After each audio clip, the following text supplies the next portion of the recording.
What's going on, guys? My name is Yellow S2K, and this is the quick and dirty from Monster Energy Supercross Round 2 San Diego. Going to be under 5 minutes for sure. If you want a little bit more in-depth discussion, make sure to check out my buddy Dio's channel. He was kind of the originator of talking about these races before and after, so make sure to go over there, subscribe, like, whatever.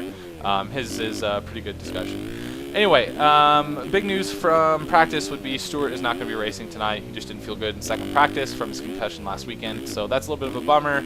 Sucks to have him out, and hopefully he'll be back soon. We're going to start with the 250s. Smith pulls a hole shot. Really cool to see him out front on that Geico ride, especially ripping hole shots. That's pretty cool.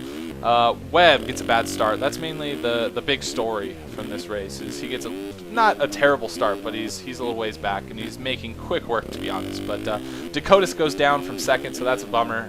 Really pulling for him. So he goes down pretty quickly. I think he just slid out in the corner on like the third corner or something. Osborne moves to first. That's great. I love seeing him out front. For whatever reason, I'm pulling for him as well. So Webb passes Smith for second. So basically, Webb is just moving all the way up. It's insane the moves that he's making. He's just carving inside lines, cutting down on corners, and just making different lines work to get around everyone. Really kind of Stewart-esque, I would say, from Stewart coming through the pack quickly. He's just notorious for that. So yeah, Webb is just on it. It's insane. So again, he passes Smith for second, and then Webb ends up going to first with 4 to go. So that's the main plot line, to be honest. Webb is just killing it. Really, really fun to watch him ride. Osborne goes down and moves back to fifth, so that kind of sucks. And then Savachi moves up to second, so that's really cool for him. A little redemption from Anaheim 1, his incident with Craig, and they both went down. So anyway, top 10 would be Webb, Savachi, Smith, Craig, Nichols, Osborne, Peters, Dakotas, Cunningham, and Aldridge. Yeah, really kind of a fun race, but mainly it was all centered around watching Webb pass everyone. So anyway, we move over to 450. Brayton pulls a hole shot. Awesome to see him out front. He's followed by Freezy. Freezy ends up getting out front. They do a little bit of battling, basically. And behind those guys was Reed, Porcel, Dungey. That's all that really matters at this point. Brayton moves to first. That was awesome to see him out front. Cool to see him on that BTO KTM, especially with them getting all their shit stolen.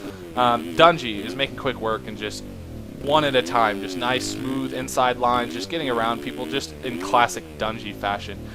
So he basically gets to first rather quickly. Reed moves to third and then ends up moving up to second. So that's really cool to see him, old Reed on that factory Yamaha, making it happen, moving up to second. And he keeps it really close to Dungey. Seeley and Anderson are battling for third. That was one of the most exciting battles in the 450s, in my opinion.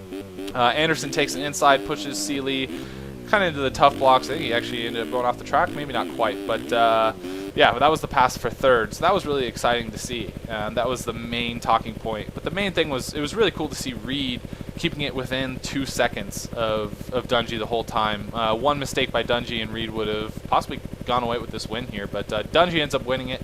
It would be Dungey, Reed, Anderson, Seeley, Tomac, Roxon, Kennard, Weimer, Muscan, and Brayton. Anderson did end up getting a 2-position penalty, and so he basically moves back to 5th, and Seeley would technically end up being your podium. So that's pretty interesting to see. I really hope that Anderson can keep it going. This makes Dungey have the red plate now. So Anderson is still in second in the points, so we'll see. I'm interested to see how he'll do, but Dungey is doing as you would expect. So yeah, really cool. That's mainly the 450s. Kind of short, to the point. Hopefully you guys enjoyed this. Thank you for watching, and until next time, I will talk to you later.